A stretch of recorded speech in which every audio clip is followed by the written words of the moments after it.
There you are. Please. There you are, Reverend Johnson. Yes, okay. I think I'm on now. You are. You're on. All right. And I'm recording everyone, so Okay, I'll be quiet. no. That's going to be the B side of our new album.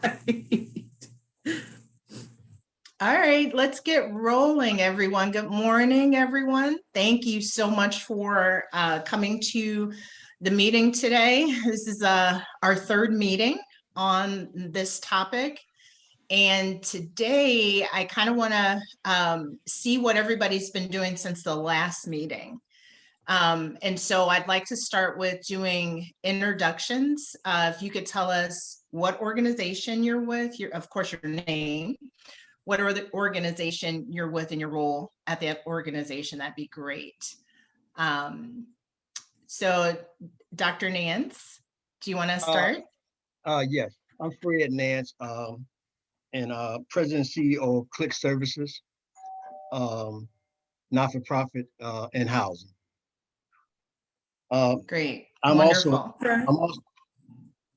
I'm also a member of Illinois Association of Behavioral Health, and I'm on a subcommittee that's looking at this prevention program that you guys, I think it's House Bill 0110.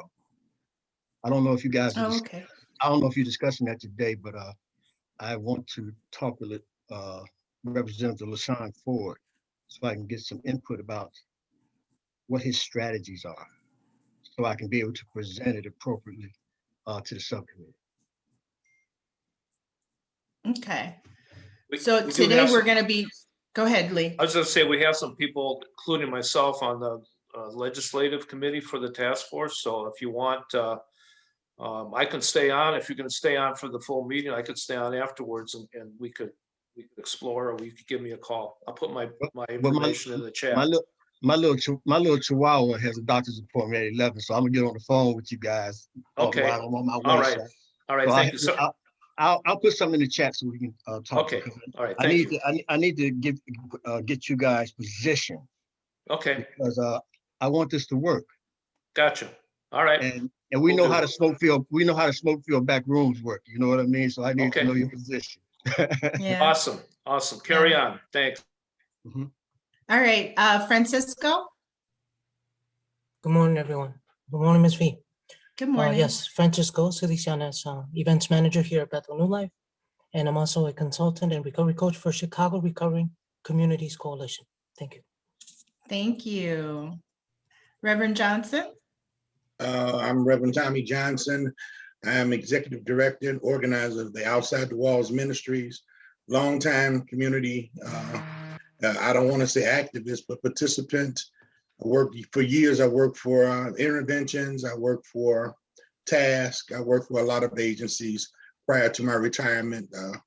And so now I'm just working through our ministry to still effect some type of change. And I was invited by Al Orsello. Okay, great.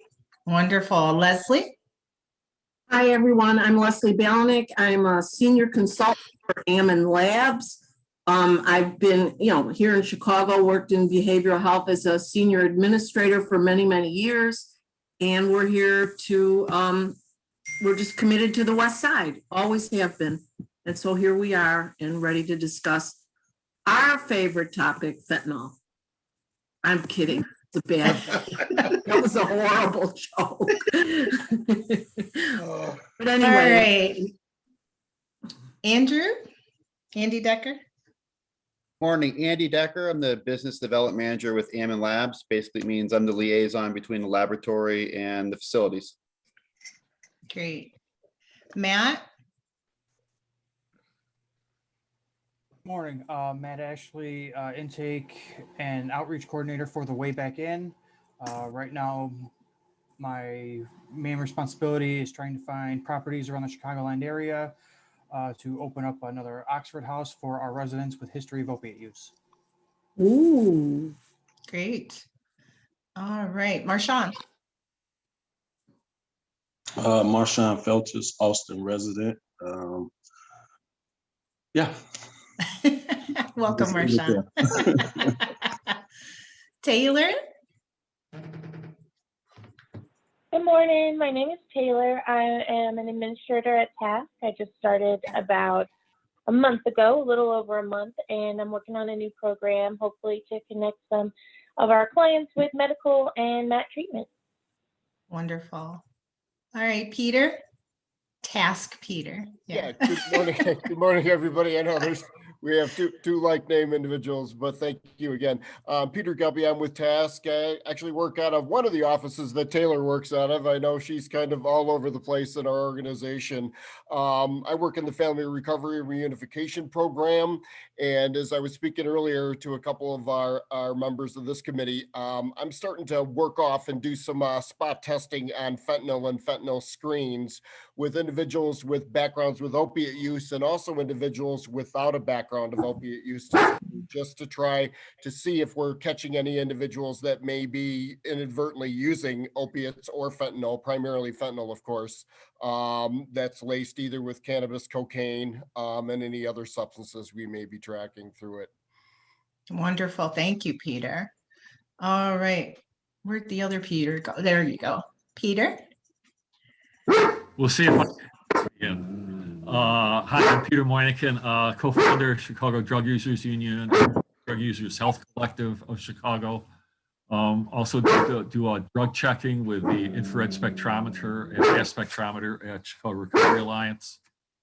Outreach, syringe distribution, stuff like that. And that's my dog. She'll be quiet. Thank you. All right. Andre, did we get you, Andre Newsom? Andre, hi, I'm Andre Newsom. I'm the director of substance abuse at Symphony Nursing Home in Joliet. Perfect. Tanya?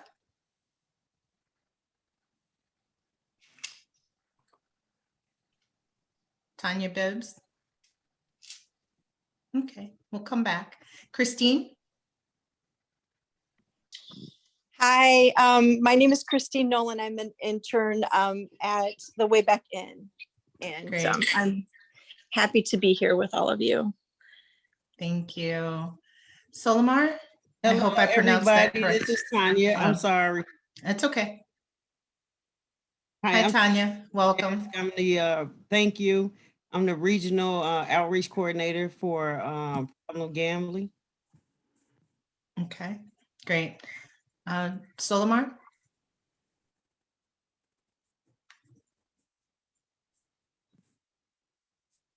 We'll come back to Solomar. Jessica? Hi, Jessica Mann from Youth Outreach Services. I am the Director of Behavioral Health Services at the agency. Perfect. Frida? Hello and good morning, everyone. My name is Frida. I'm from Healthcare Alternative Systems. I'm one of the harm reductionists, and we do a lot of advocacy and community outreach. Nice to see you all. Thank you. And Carly? Hi, everyone. Carly Ann. I'm one of the peer doulas at PCC Community Wellness. Perfect. Welcome again, everybody. And just so everybody knows, because there's quite a few people on this call that I'm not sure have been on previous meetings on this topic. And so just a quick overview of why we formed this work group is that I'm the executive director at Phoenix Recovery Support Services, which is a state licensed recovery home in Austin. And what we found we had residents who were obviously under the influence. We were testing them using our 6-panel cups, and they were testing negative on all panels. And so after discussing with some of our colleagues in the field, we decided to purchase fentanyl test strips, which are typically used to test drug supply prior to use for the presence of fentanyl. But we started using them in the testing the urine during the urinalysis to see if the residents had been consuming fentanyl. We are aware that the test strips are not incredibly accurate, but we're trying to do what we need to do to support the residents. So as I started having these conversations with other facilities, we realized, one, that the detox centers for the most part, some of them are, but the most of them are not testing for fentanyl. A lot of the programs, so the MAR programs are not testing for fentanyl.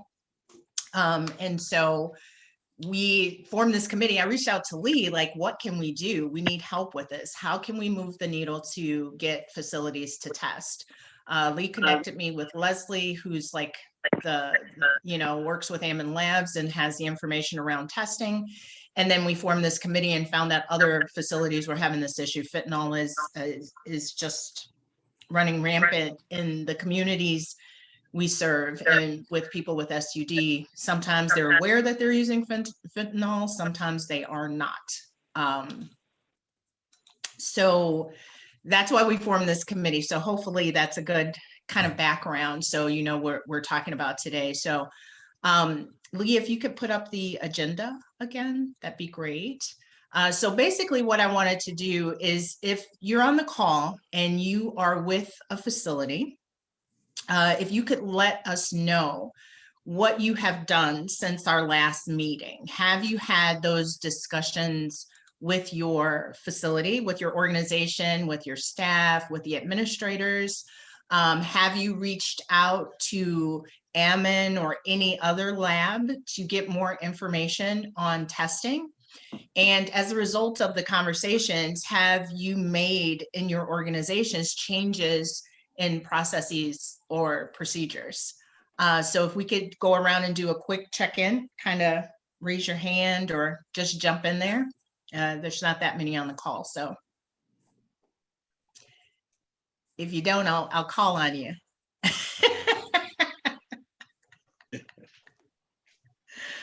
So Peter, do you want to jump in and start? Because I know we were talking before the meeting started about what you guys have been doing at Task.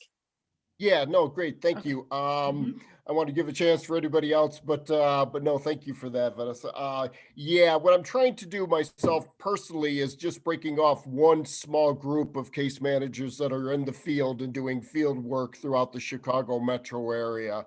We're primarily targeting the west side and south sides of the city right now. Very, very small for studying. So I have some things to kind of bring up to our bosses to see if there's anything more globally to see within Task. We've already determined with what's been happening throughout the state of Illinois with methamphetamine use and things of that nature. But if I can convince on a small scale internally in the Chicago area, I may be able to be a little more persuasive as far as doing more further fentanyl screening, as I mentioned, with methamphetamine use has been happening throughout the country as well. So just trying to broaden that out, especially with alcohol, cocaine use and things of that nature for co-occurring substance use. So that's where we're at right now. Okay, I have a that's question. great. Go ahead, Leslie. Peter, that's great what you did. I mean, thank you that you followed up, because I know Task has a lab also, a toxicology lab for your Task clients. I'm just curious, is the Task lab prepared to test for all the different analogs, the fentanyl analogs, if you do a confirmation? No, that's a great question. For the analogs, I'm not sure right now at this point in time. We are just screening for our lab with fentanyl itself. As far as the analogs, I'm not really prepared to get in and respond affirmatively either way with that because that's where things become far more complicated and well out of any area of expertise that I have. But that is a great question, Leslie. Thank you for that. And I don't want to take up, but anybody that wants to set up or anything on their own, Ammon can be a resource too. We don't have to do all of it. You know what I'm saying? We could advise or help you through that process.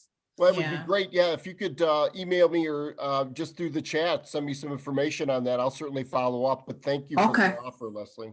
Great. Yeah, and just so you guys know, later down on the agenda, that's one of the things, education is a big piece of this, right? Good. To be able to educate the facilities and individuals, any kind of service provider. And later down on the agenda, we want to talk about next steps and possibly setting up the training. So Lee, Leslie, and I had been discussing putting on a training, and we figured the first step is kind of this open forum to see who's been dealing with this issue and how they're responding to it. And so I think kind of the natural progression of things is to now do the training to educate the facilities on the testing and all the different analogs and all that kind of stuff. So Okay. that could be some of the next things that we do. Cool. All right. Peter, did you want to check in? Yeah, sure. And we're still giving out lots of test strips at CRA. I'm giving them out when I'm doing outreach. Good.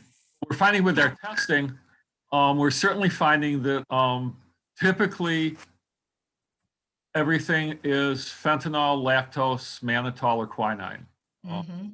Everyone gets excited when we actually find heroin.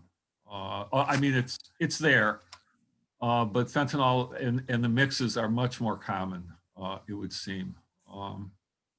So that's what we found, and that hasn't changed much at all. Heroin seems to be going away, and things seems to be fentanyl with the standard, standard cuts that have been used for, cocaine and heroin forever, mannitol, quinine, that stuff. So Right. Changed. And we haven't seen, I know this is about fentanyl, but we had a specific question from somebody about xylazine, which is a cut on the East Coast that is causing like kidney damage and killing people out there. And we have not seen that here. There have been reports of it close, but not really circulating in Chicago. But that's just another sideline of doing the testing. But for fentanyl, it's much heroin out there. Every program needs to do. I mean, they need to get that data that their clients just are not accessing heroin. So they really need to be testing for fentanyl because people are still wanting that feeling. Peter, do they think it's heroin? Do they think it's heroin, or do they know it's fentanyl for the most part? I would think for the most part they know it's fentanyl. Okay.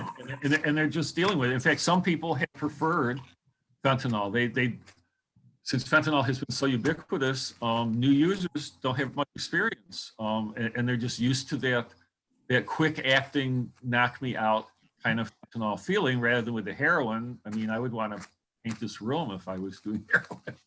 It wasn't like I would like go to bed or anything. But people are adjusting their injection habits, but still, it's like that chocolate chip cookie. You get that chunk in your mix that you're not expecting because it's not fully, mixed up, and it can be danger. People are still overdosing frequently with fentanyl. So, yeah, but go ahead, Peter. I'm sorry. Treatment programs definitely need to get on board and start to test for this because that is what people are using. They're going to miss the whole thing. Absolutely. Yeah, go ahead. And for us, it's so important because again, a lot of our residents are MAR, they're on medicated assisted recovery, and if they use, they need to be stabilized, right? And if they go to the detox, they don't test for fentanyl, they turn them away as negative on all panels, and they get sent back, which can interrupt their recovery process if they don't get stabilized. So it's super, super important that facilities test for it. And as I shared early on when we started having these meetings, since October of last year, we've had one resident test positive for opiates. Everyone else tested positive for fentanyl. Wow.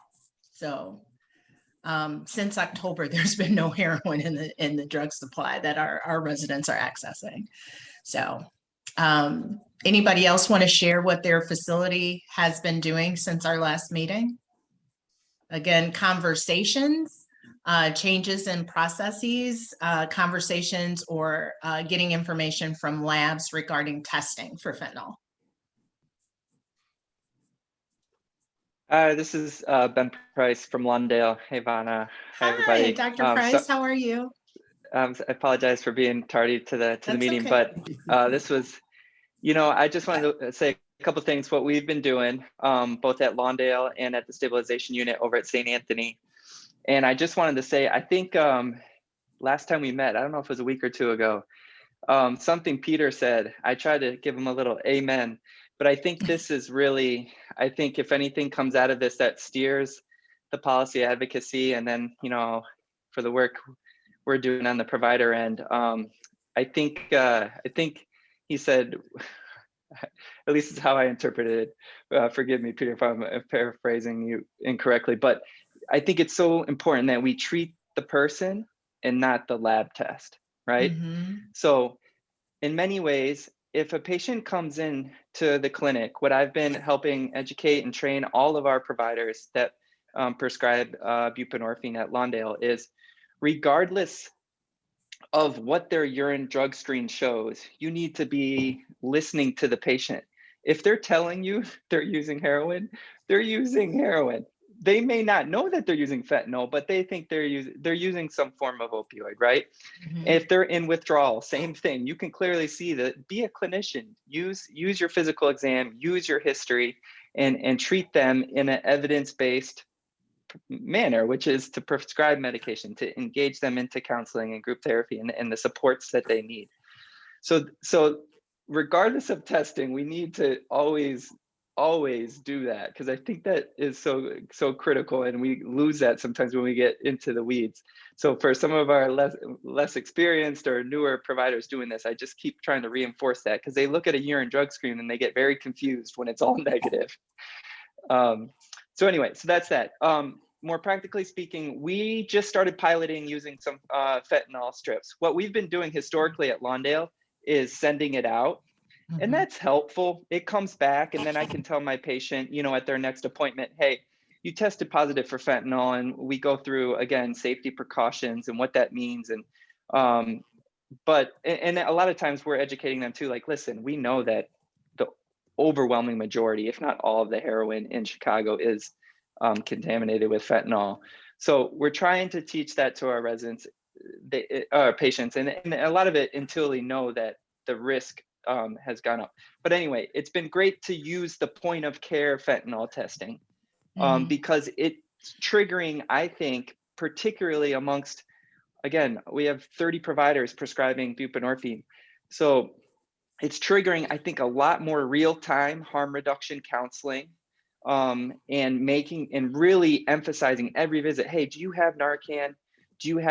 Are you using alone? Like, I think it's doing wonders for our counseling when we, and to your point, while a lot of our patients are still testing positive for heroin, all of them are testing positive for fentanyl.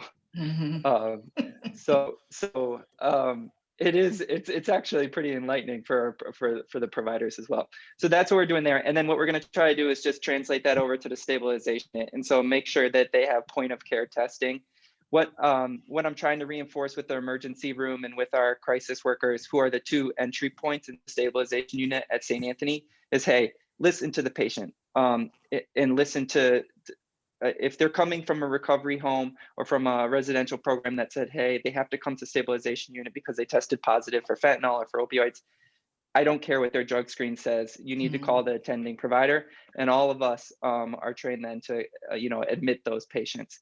But I would like to get, so we're going to get the point of care fentanyl strips. So if someone does test negative, we can do that and have that both in the emergency room and in the outpatient lab where the crisis worker uses. So that should be up and running, I think, this week, if it's not. And then hopefully from there, it again, a lot of times it's a little frustrating because I'm like, this shouldn't matter, but it is very helpful, I think, for everyone as we think about harm reduction and counseling and workflows and making sure people get plugged into treatment. That's great. Sorry, I didn't mean to talk. No, that's wonderful. That's exactly what I wanted to hear. So thank you so much. And I have to say that you guys are awesome at Lawndale Christian in terms of working with people who come to you for services. Just, yeah, being a clinician, right? But I do know, and I guess this is the question to everyone, a lot of facilities, their procedure is that if they don't test positive, they turn them away. They don't even get to see a clinician, right? They don't get to talk to anybody. They come in, they test, they're negative. Okay, see ya. You know, is that the case for some of you? I know Lawndale Christian is a little bit different, but I've heard that from other facilities. Anybody? Nods, yeah. Yeah. John, do you want to share what, John Warning, you want to share what you guys have done since our last meeting? Well, we're more of an outreach and education team. So I mean, we've always been like pretty upfront about drug testing and getting your drugs tested and knowing what's in your drugs. I think for our, action item, which we haven't done yet, but I think this would be pretty easy to do, is to have conversations with the rest of our agency and our, we're housed in a treatment facility, and then maybe having some very intentional education around fentanyl with our participants who are not coming into contact with the harm reduction team. So, and then I actually did have a question for Peter. Peter, do you know if CRA will give other agencies the fentanyl testing strips, or do they just encourage folks to buy them if they're able? I don't know.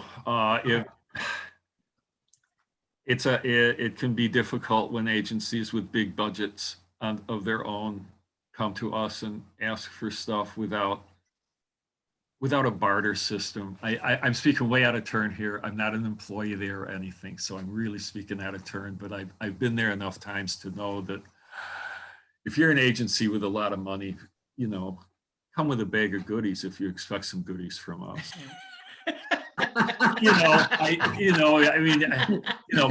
Condoms. Now there's something that is not cheap anymore and hard to get, and everybody needs condoms. So that's always a welcome gift. I'm way out of turn here, but they do. I don't think that's too unreasonable, Peter. Yeah, I mean, yes, we do give them out, but I believe like even retail prices. What is it? $1 a piece? Or is that correct? Or I mean, even less maybe, but not much. It's not like a dime a piece, I'm sure. Yeah. So also in the agenda, there's a link, and we'll get this out to you, Lee. We can mail it out to you guys, but a link in the agenda, if you have federal funds, you can now use those funds to purchase fentanyl test strips, and I included a link. Yeah.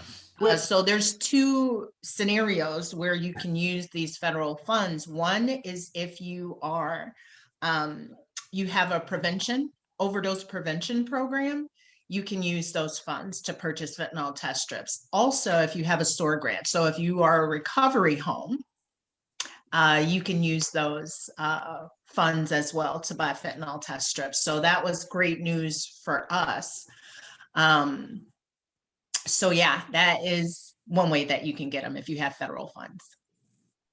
I just stuck that link in the chat. Okay, great. Thank you, Vonna. That's good information to know for us too.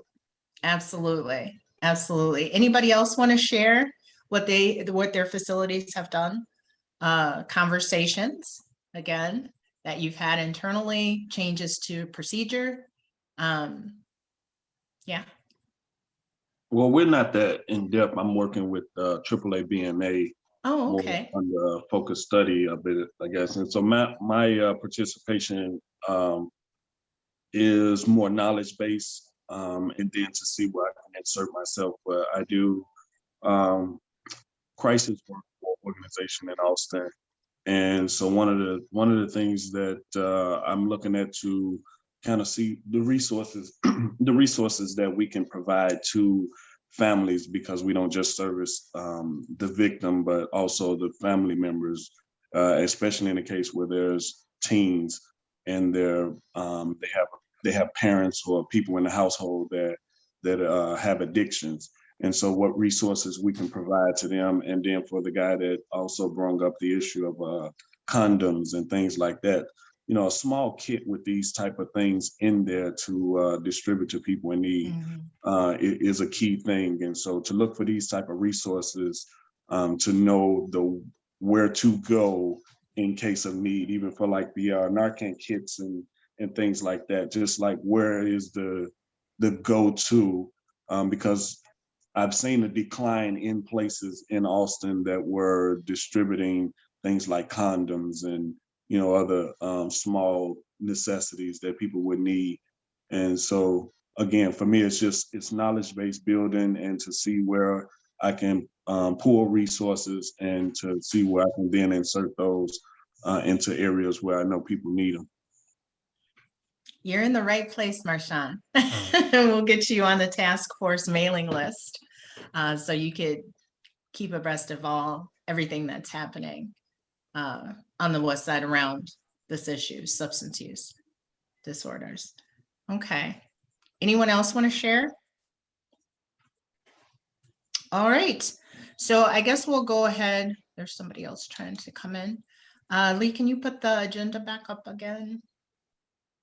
There's people on the call from way back in. Do you guys want to talk about what you guys are experiencing and what you've done in response to the fentanyl crisis? I do know that the only change that I've noticed when it comes to fentanyl is when we do our drops, we work with a company. So when we do the drops, we actually just have our house technicians just test for fentanyl. So when we send it out to the lab, they kind of know what to search for. But we have not gotten any hits on opiates or fentanyl or anything like that. So it's been kind of quiet around here when it comes to the fentanyl issue. Okay. All right, great. Okay, so I guess I mentioned the SAMHSA announcement about the federal grantees, and Lee put that link in the chat. And then I guess the next thing is the work group action steps. So I think the biggest thing to move the needle would be to get super support. I know that with our organization, we've talked to a couple of people at Super, and they have we have their support. They have agreed, because neither of the people we talked to have the ability to send out guidance on this issue, right? But they did agree to have the conversations in their circle about this issue at Super. And so I guess the question for everybody here is, who are the key people that we should be contacting? And as agencies and organizations, can we kind of team up and be like, hey, you guys, with these key people, if they get this emails or phone calls from different organizations, maybe that'll kind of up the ante a little bit. And it was great that Director Jones was on the last task force meeting, and I did a quick presentation on this, and he stayed on the call and was able to hear that. So who is it at Super that you guys think we should be contacting other than Director Jones? Because or if you have a relationship with Director Jones like that, can you give him a call and say, hey, this is what we're trying to do? The ultimate goal being for Super to provide guidance. They don't have to, they don't need to mandate it. We all know that if Super says do something, you might want to do it. So that is the goal right now. Moving forward, we'll develop different goals, but right now, this is what I believe we need to move the needle. Yes, Leslie. I think that's a great idea, but I would add to that when we move to the education and get, like, I don't just mean on fentanyl, but basically what these tests and confirmation tests are going to tell us or not tell us. Right. And that Super needs to be at the table too, because all due respect, some of the information coming out is everybody's not up to date on what's going on. Okay. And so, and I know I'm on a podium here, and my career has not been drug testing. It's been treatment, all right, all different types of treatment, but it's like I'm sorry, people are dying, and these analogs are there's 23 or more different analogs. And if we were reducing the amount of overdoses, that'd be great, but it continues to increase. And so anyway, that's a long way of saying education, and not for me. I'm not the scientist. When Dr. Marzelli comes back from her mission, Super needs to be at the table too. Yeah. That policy is only as good as the information that's given to them. So, and I don't think I'm going on and on, but you know, I think that the field has been trained to use drug drops as a weapon instead of a tool to build relationships, and they use it as a threat to throw people in jail. And that's what we have to stop. That's what has to stop, is the culture of, you know, you're not doing, and I'm not saying you guys at the table, most of you are harm reduction people, and I love you. I love you for that. But it's gotta stop. Because people are dying. And, you know, we don't want them to go to jail either.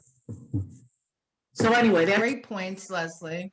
Yeah, great points. I agree 100% that education definitely needs to be a part of it, because there's so much right that most of us don't understand about fentanyl. I mean, the last meeting, we even brought up the carfentanil that, you know, we were talking about could be absorbed through this, like this. We don't know this stuff. Right. And so I do agree, but we got to get super on the radar and saying, yes, Exactly. we know this Yes. is an issue.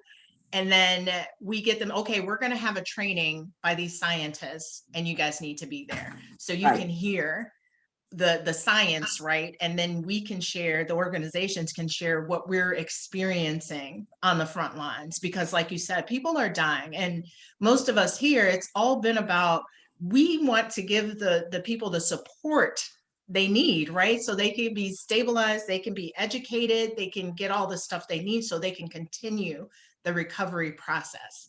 That is our goal at Phoenix. Like, okay, if we find out that you've consumed any kind of substance, right? And particularly fentanyl, because it's killing you, we want you to hurry up and get stabilized so you can continue the recovery process. We don't want it to be interrupted and you return to, you know, illicit drug use. So yeah, that's super important, but that is definitely the next step. So we need to contact the people at Super. And if you guys have any other ideas, I am not, you know, I don't get to make the decisions for this work group. But I believe that that's the next step. Contact people at Super. Who should we talk to? Get them on board and then conduct a training. Yeah, excuse me, Bel, I just put out the email for the Super, the original drug overdose prevention program coordinator through Super. So I just put that out in the chat to everybody. Okay, perfect. So I don't know if the personnel have changed over the last 5 or 6 years. That I Yeah, can't. they have. Yeah, they It have has, because a lot of movement. it has, James Kowalski's no longer in that role. Rafael Rivera's serving in that role right now. He's You a know, the great other guy. thing you might want to think about is, you know, drafting a letter on behalf, or, you know, with some signatures from this group, just stating, you know, in general, you know, the concerns, or as specific as you'd like to be, you know, this, you know, I know, you know, so you could kind of collect everybody's signature. Yeah, Ask that's the a great direct- idea. And ask the director who he wants at the training. You know, ask him who he wants from his staff when we do the training too. So does everybody agree that that could be the next step, to draft a letter, a collective letter with everybody's signatures and then send it to the director? It could, you know, it could be multiple, you know, levels. Multiple letters? Well, no, but I mean, individual reaching out and then a letter just to kind of sum it up. Peter, why don't you? I was going to say, if James's replacement is as generous as James was with his time with us, and he was aligned with us, if his replacement is the same thing, that would be a person to use. Because right, and I Raphael. I haven't met the new one yet, though. But yeah, well, Raphael's, you know, and again, I'm kind of in your situation with talking about CRA. Raphael has assumed a new role on top of some other roles, so I'm not sure time wise, but you know, again, I don't want to speak for him on that. But right, okay. Yeah. So I sit guess, on the go women's- ahead, Leslie. I sit on the Women's Advisory Committee, the Super Committee, the advisory board. And so I'll reach out, I'll send out the names of some of the folks from Super who are leading up that charge. Okay. So what I could do is I could take a stab at drafting the letter, which I would love everyone's input. So I'll draft the letter send it out to the people in this fentanyl work group. You guys feel free to edit, make suggestions, whatever, until we come up with something that everybody agrees on, and then we'll get it out. In the meantime, I'll attempt to reach out to Raphael. I have not spoken with him before, so I'll try. I'll give him a call and email him and see if I can connect. Well, you know, he was on, I think, our first two meetings, so The I mean, first it's two not like meetings, it'll be yes. coming out of the blue. So, Exactly. So any thoughts on this plan, you guys? It's a good plan. you know how to Okay. raise hands or thumbs up? Perfect. Excellent. So we have next steps. And then we need to talk about the training. So as I said before, Leslie Lee and I had got with a group at Ammon. We had planned this whole big workshop, but this actually worked out even better. Yeah, And so the doctor who's going to do the training got called away to do something else. So maybe I'm thinking June. When is she due to return? we actually had a call this morning on that. I think the beginning of June. We're waiting for confirmation, so I don't want to promise anything. She's out doing vaccinations in Delaware or Rhode Island, I believe, where she lives near, and so she's been on a mission with that. Okay. So maybe we can, and that'll give us time to ramp up to it, right? So I'm thinking maybe the end of June, or even, you know, I don't want to push it too far out, but June, July, and I know that for a lot of people, this is budget time. So we may need a little space to breathe. So maybe even the beginning of July, then what a great way to start out the fiscal, right? So we'll talk about that maybe at the next meeting. Right. Yeah. And I would like to just offer up, if there's any questions that any of the providers or any of you folks out there have, in the meantime, before the training, Andy Decker is very knowledgeable. You can give, I don't know, Andy, is your number, or how to reach you and your email? Just text him. If he doesn't have, you know, he's a wealth of information too. And he's a nice guy. Absolutely. Okay. So letter drafted by next week. I'll send it out to everyone. You guys give your inputs, edits, suggestions, and then we'll get a final draft out and send it to Director Jones. In the meantime, I'll give Raphael a call and see how he can support us. And I'll have an update for you guys 2 weeks out. We're scheduled the next meeting 2 weeks out. Sound good? Excellent. All right, great. Thank you all so much. I feel like this was a very productive meeting today. And I'm looking forward to making some changes around this so we can help as many people as possible. All right, thank you guys. We'll send the meeting request out in probably by next week. All right. Thank you. Vonna, don't close the room yet. I won't. Dr. Nance, if you want to stick around. on, I could talk to you about HB 110 or anybody else. Okay. Yeah. So if you want, I think you're definitely must be on our email list because you knew about this meeting. Have you seen some of the information that's come, the fact sheets, et cetera, have come out on HB 110? Are you talking to me? Yes, Dr. Nance. No, the only thing I saw was the bill that was presented at IABH's Zoom meeting yesterday. Oh, okay. And I read some of that. But what I want to say is, earlier Leslie made a statement, and I agree with her too, about policy. Good policy must have everyone sitting at the table in order for it to really work and have some real substance to it. Absolutely. But go ahead, Lee. Well, I can send you. What do you want to say about it? I can send you some of the fact sheets and information about and where we are right now, and we've been having a legislative task force meeting on Mondays at 2:00, pretty much regularly. Okay. When we can, if you want to attend that as well, but I can give you as much information as I've gotten that we've accumulated, and including the legislators, individuals are reaching out to right now about this.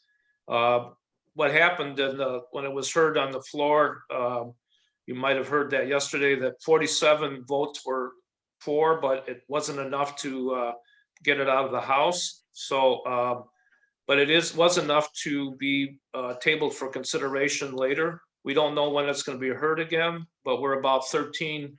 We're actually 13 folks short. Okay.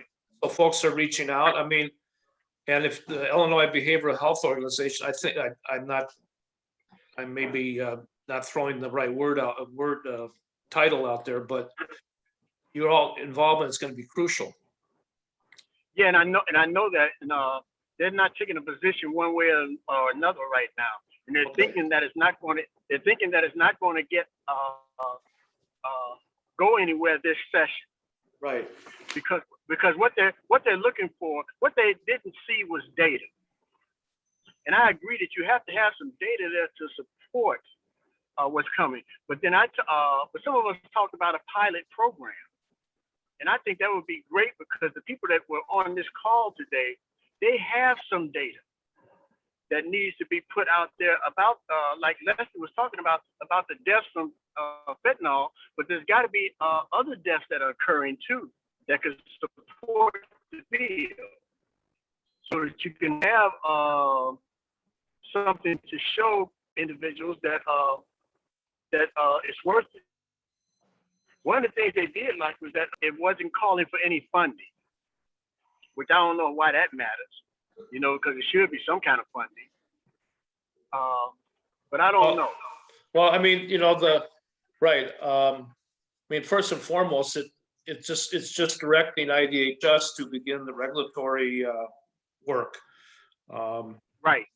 So, I mean, that's not going to take a real heavy amount of funding to do that. The pilot piece, I think, is, from my perspective, and again, I'm not speaking for what I know from the task force. I think the pilot's still pretty much, a little bit down the road, because we're still getting information and feedback from the website community, if it's going to be on the website. Just about their feelings about it, their feelings, their understanding of it. I think there's still a lot of education that needs to happen before even a pilot would happen. And what's been brought up is, in Chicago, a lot of folks who use opioids usually are using them, nasally. They're snorting them. And most of the models that we see with overdose prevention sites in other countries are really geared towards injectable drugs. So there's still a lot to be talked about in terms of what model a pilot would even look like. So yeah, and not only that, the pilot would take a lot of time to develop, because I don't have the paperwork in front of me, Lee, but I'm trying to think of what those 3 words are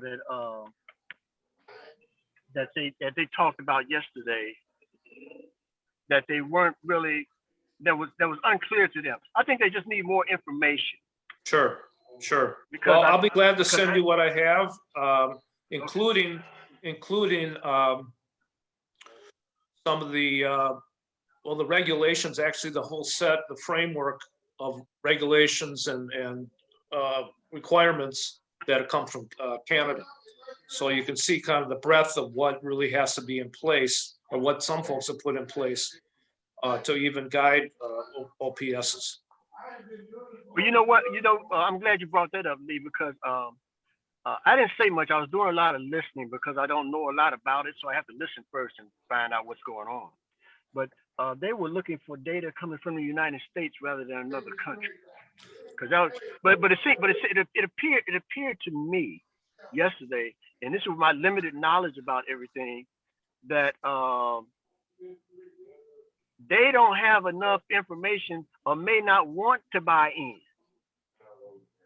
See, because I'm thinking about some of the discussion that was around there, and the way I look at language, Lee, is that a lot of our language verbally is really, to me, I look at the body language. I look at what how you're saying things and how your body looks when you're saying it, and that's where I was getting this what I considered negative parts of it. To why don't you want to because all your bill is saying is I can't think of those three words. Lee, you know what? I'm gonna have to get in touch with you later. That's why I put my phone number in the chat. Yeah, because see, when I get back home, I'll know those. If you can send me an email, I'll send you those three words to where that's all you guys are trying to get started. You know, it's trying to get I can't even talk about it. Lee, That's okay. I can't remember the language. That's okay. I just want you to make sure you keep your dog safe there when you're in your car there. Oh no, man. This is my best friend, man. I'm just kidding. For real. I got a kid. You and Peter can have a special dogs allowed meeting. You know. Oh yeah, because I had to mute my line because Oakley was responding to my man's dog, and I didn't want him to be more of a disruption to the meeting today. Right. You know. So listen, I don't want to be the only person. I mean, some folks stayed on here, and I appreciate that. And thank you, Luana, for your time on this. Peter, do you have any thoughts? You look like you might want to. Well, no, just that it would be great to have a brick and mortar or a mobile site for overdose prevention, because the main line of defense will be oxygen. Right. Stop. I'm sorry. No, she's in Canada, in most of the overdose prevention sites, the first line of defense is giving people oxygen. Many times that's all that is required. People need oxygen, and that gets them through that phase. They don't necessarily use Narcan at all as a first defense if everything else works. So it would be great to have this kind of a place to use. And it's going to happen. I mean, it's going to happen with or without. Right. Without sanctions. It's everywhere else. Quiet. Please. Give me 1 second. So if anybody else needs, get off, that's fine. I can close the meeting now, Vaughn, but if you want to stick around, for sure. I mean, I know you got things to do. We can also recap after our meeting. We can recap this meeting. So. I was just going to say that there's going to be sites that are, there are sites all over this country operating right now, and they're underground. We're not getting the data. There may be data there, but people are afraid to publish it or whatever. But if it wasn't for COVID, I feel Chicago would have had a site already. I don't know that without for sure. Too much. I know. I mean, because COVID just screwed everything up. I mean, yeah. COVID and the deaths of a few really key people. Yeah. In my circle just screwed. This year has been just a loss. Well, I mean, it has, and people are still dealing with the loss of this. Hopefully, I just want to offer the venue, that whatever venue we create from the task force through these Zooms, whatever, that people can feel this could be a way of being re-engaged. If there's any barriers for that to happen, Peter, if you're feeling that people don't want to be a part of what we're doing for any particular barriers, we can, if this is, in some ways, this may be too mainstream in some ways, but I certainly would like to support it. We need all the avenues. Okay, I just want to let you know. But we need all the avenues we can use. I mean, taking Kim Fox and LaShawn Ford to Toronto was like the cool thing. I mean, that's the key. And that's what I tell other people too. If there's any way for you to spend your money, you hate to hear it, but spend it on politicians. Take them to Toronto, take them to Vancouver, let them see the sites, let them experience it themselves. They'll come back not shouting from the rooftops because it's still political suicide, but they will come back and not be against it. They will not have vocal opposition. They will not stand in the aisle and scream about what we're Right. doing. You know, that was just a wonderful thing that we were able to do, is to get. And then we're going to have, themselves. and we're going to have a meeting tomorrow. And if you want to sneak in on it, I'll give you the Zoom information. We have, you know, community advisory group and this panel of experts plus, you know, from this community engagement project we're doing, and some super folks. And we're going to have 3 people from programs in Toronto. Sean, can't think of the last name. And they're going to talk about the practical realities of, you know, starting one, dealing with how it all works. And because a lot of our folks want to know, we want to hear the good, bad, you know, and the ugly. So that's a step. But I know with COVID, I mean, by now we would have had some community meetings where people could get, you know, say their piece, be heard, hear what their feelings, hear that things come out of their mouth so they really understand, you know, and really have some good conversations, which we just can't have a Zoom just doesn't work for that very well. Okay. All right. So listen, Great, guys. take care, everybody. Well. Thank you, Right. Peter, Cisco. See you, man. Thanks so All much. right. Bye, Pete. Take care, you guys. Bye. Thank you. Bye. Bye, everybody.